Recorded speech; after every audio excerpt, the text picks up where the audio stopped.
What's up, guys? Mr. Ron sliding back in here for another ODFP showcase, another old dead famous people showcase. And in today's showcase, we are going to be looking at Karl Marx, the father of communism, Karl Marx. And he lived between the years of 1818 to 1883. Now, understanding Karl Marx, you have to look at his background first when we talk about him. You have to know that he is from Germany. He is a German philosopher, economist, journalist, sociologist, and revolutionary socialist. He was born in Prussia. Which is no longer around, but most of it is not modern day Germany, and he became stateless, which means he didn't have a country that he associated with. And he spent much of his later life in London, in England. Now, Marx is the father of communism, so therefore he did not like capitalism. And he believed that capitalism created prosperity only for a few and poverty for many, okay? And he's going to call for an international struggle to bring about an end, to end capitalism. And he urged workers of all countries, well, to unite. So that's a little background dealing with Karl Marx. When we talk about Karl Marx, you have to remember, or you have to understand that he was very influential with his writings, specifically the Communist Manifesto, which he worked alongside with another German socialist named Friedrich Engels. They wrote the pamphlet called the Communist Manifesto, which they published in 1848. In this pamphlet, Marx and Engels, they theorized that economics were the driving force in history.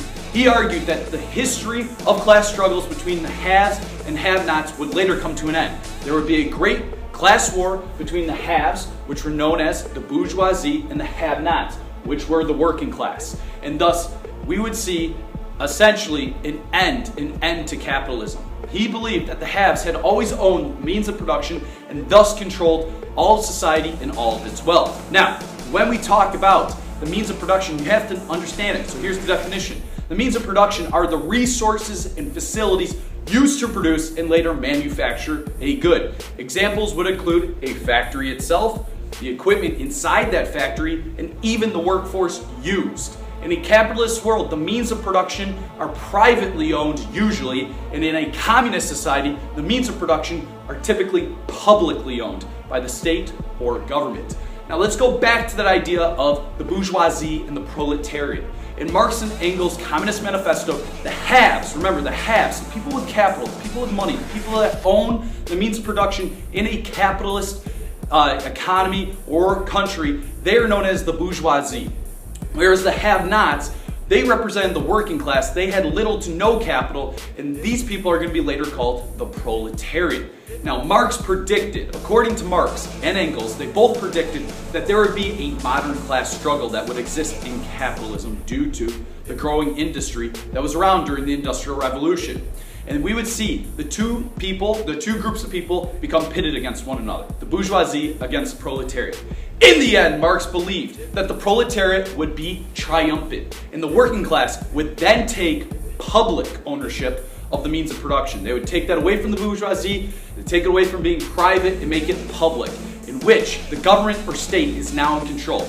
After doing this, there would be a classless and communist society where there would be no social classes, which everybody is essentially equal. And this would mark the end of the struggles people had endured throughout history, because now wealth and power was now equally shared by all, okay? It was later shared by all.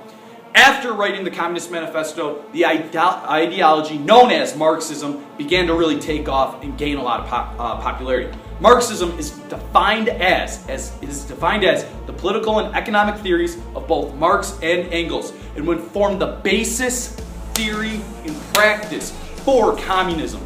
Leaders of a number of reform movements later adopted the idea that power should be held by workers rather than by a small number of business owners, and this was later becoming known as Marxism. Now, as we go on into the 20th century, Marxism really begins to take off and really transform, not in the original manner that Karl Marx had really envisioned.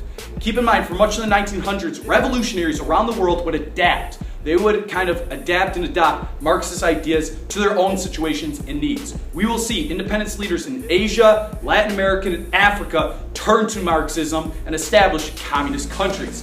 Specific historical figures that stand out as being influenced by Karl Marx and his teachings include Vladimir Lenin, Leon Trotsky, and Joseph Stalin, in which they would later form the Soviet Union. And we will also see Mao Zedong of China establish a communist state in China, the People's Republic of China, which we still see today, and Fidel Castro of Cuba, in which he's going to lead a revolution and establish communism in Cuba. What you got to keep in mind with Karl Marx is his original ideas, his communist ideas of really sharing the wealth, creating economic equality. That will later be transformed and later be used literally in leading revolutions all throughout the known world. All right, that's all I got for this video dealing with Karl Marx and his ODFP showcase. I hope you guys enjoyed it. I'll see you later. Mr. Allen signing off. See you later.